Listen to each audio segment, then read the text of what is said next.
Salut, c'est Trado. Voilà mon commentaire pour l'indice parisien, séance de mercredi 9 décembre. Bon, alors je crois que l'indice parisien joue avec les nerfs des traders, puisque il semble qu'après avoir validé une sortie de biseau mauve, eh bien il l'est réintégré aujourd'hui. Ce qui du coup invalide naturellement la sortie et pousse à retravailler les repères graphiques. Bon, ce sont des choses qui arrivent. Donc du coup, j'ai fait sauter le biseau qui ne sert plus à grand chose. J'y substitue une deuxième fourchette d'Andrews bleue qui figure et qui est descendante. Alors je tiens à préciser que normalement, j'ai pas le droit de le faire puisque tant qu'on n'a pas validé une fourchette d'Andrews en sortant de cette fourchette, on n'a pas le droit d'en tracer une autre. Mais juste au cas où, pour ceux qui voudraient shorter l'indice, ça permet de tirer des plans sur la comète.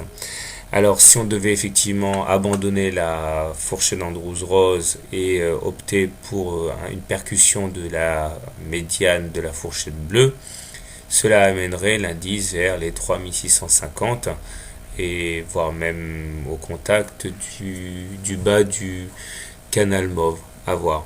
Ce qui est sûr, c'est que la M20 est complètement sans tendance. Des fois elle monte, des fois elle baisse. Ça fait à peu près une semaine maintenant qu'elle s'aplatit finalement. Et cet aplatissement de la courbe de la M20 montre bien que nous sommes en fait sans tendance marquée. Et c'est toujours un petit peu dangereux de trader dans ces conditions parce que c'est très aléatoire. Finalement, ce qui s'est passé aujourd'hui, c'est la prise en compte des différentes divergences baissières qu'on pouvait déjà relever depuis plusieurs séances. J'aurais peut-être dû y accorder plus d'importance que ça, alors même qu'elle figurait juste en face de mon nez. Enfin, donc globalement, il semble que l'indice varie entre le support à 3601 et la résistance à 3875, c'est-à-dire globalement un grand tunnel et on n'arrive pas à s'en départir. Alors finalement, comment trader l'indice parisien demain? Eh bien, je pense que si vous voulez entrer short en imaginant qu'en fait tout ce qui se passe actuellement et cette incapacité à inscrire des plus hauts et de partir de l'avant, nous avons un excellent point d'entrée ici.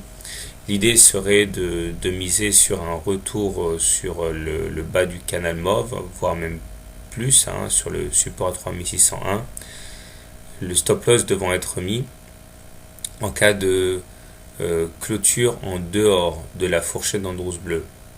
Par contre, si vous envisagez de rentrer long sur l'indice parisien en imaginant que finalement ce n'est que tergiversation avant de repartir pour un rallye de fin d'année, eh bien je pense que le plus sage est de rentrer long au plus proche de la M20 comme actuellement et de mettre un stop loss en cas de sortie de la fourchette d'Andrews rose pour les moins réactifs et en cas de clôture sous une M20 décroissante pour les plus réactifs.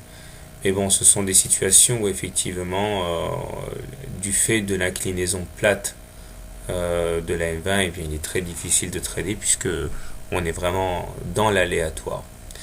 On remarquera quand même pour terminer que le stochastique, le momentum et le MACD se dirigent vers le sud aujourd'hui. Et ça faisait un petit moment que ce n'était pas arrivé. Voilà, donc personnellement, je crois que je vais m'abstenir de trader l'indice parisien demain parce que j'ai été baladé aujourd'hui et je préfère voir un petit peu où on va.